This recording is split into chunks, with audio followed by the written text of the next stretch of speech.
Welcome to the Singapore Management University podcast series, which features the latest insights and perspectives from our faculty. With the advent of e-commerce, showrooming has become more prevalent. Showrooming refers to the practice of examining merchandise in a traditional brick-and-mortar retail store or other offline settings and then buying it online, sometimes at a lower price. Does the entry of an offline store generate more purchases for a competing online retailer due to the showrooming effect? Or will the online retailer lose demand to the newly opened offline store as some consumers find the new store more preferable, a phenomenon known as the competing effect? Assistant Professor Lin Mei from the School of Information Systems conducts research in areas such as platform business strategies, platform pricing, and electronic commerce. In this podcast, Professor Lin shares her research on the showrooming and competing effects in the shoe retailing industry and the possible benefits to shoe retailers in understanding consumer behavior. Professor, can you share with us the purpose of this research and what gap did your research fill? Of course. We want to understand the showrooming behavior better and analyze how online and offline markets interact. As you have mentioned, showrooming is when a consumer looks at and tries out a product in a physical store and then go online to buy it. And oftentimes, the online retailer is the competitor of the physical store. So we would like to know, first of all, whether this behavior is real. If it is, with more physical stores opening in an area, there will be more showrooming opportunities for consumers, and we should observe that people in the area buy more things online. Not surprisingly, we aren't the only people interested in this phenomenon, but the previous studies that have documented showrooming only looks at this effect within the same retailer. This means a company has both offline stores and online shopping site. Based on these studies, having more physical stores does help to increase online sales. This is very useful for understanding showrooming, but it doesn't tell us about the competitive dynamics between retailers, which is what we're more interested in our research. There's also a well-known study that looks at how bookstore openings affect book sales on Amazon, which is very similar to our question, because Amazon is a competitor online. But the authors of that study find a competing effect. Openings of physical bookstores reduce online book sales, which is the opposite of the effect showrooming would create.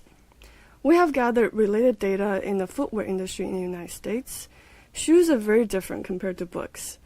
How shoes look and feel on your feet is really important. So it's much more difficult to shop for shoes online than to buy books online. So our research is different than the study on books by focusing on the type of products for which the product attributes cannot be easily evaluated digitally. This makes showrooming much more relevant. What were your key findings? We find that both showrooming and competing effects exist. Introducing a certain type of physical stores makes consumers in the area buy more online, but opening another type of physical stores does the opposite. So the type of stores matters when it comes to showrooming.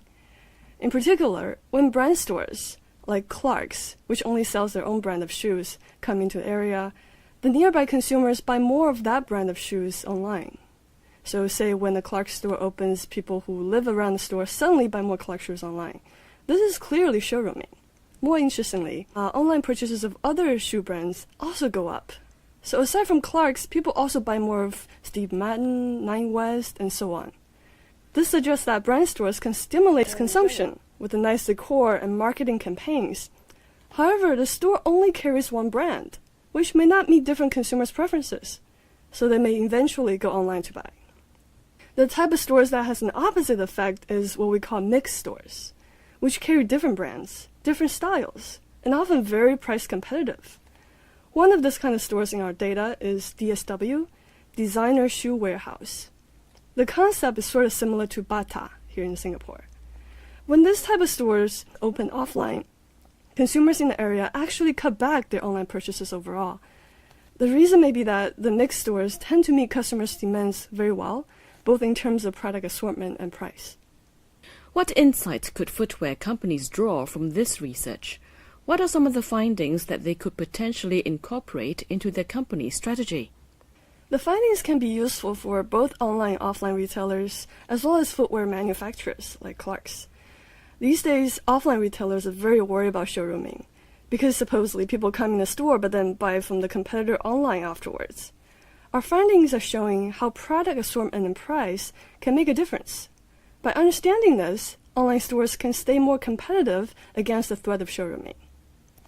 As for online retailers, they should be able to better target their local competition based on this research.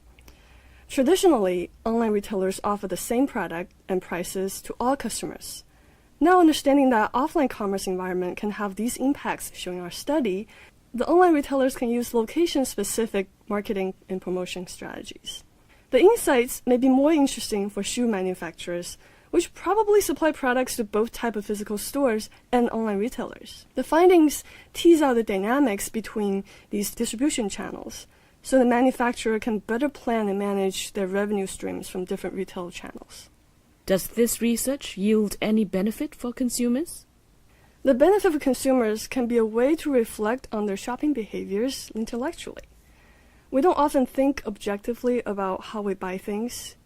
For showroomers, this study shows that the impact of shopping behavior on online business can be very great, and how the behavior can depend on the physical store.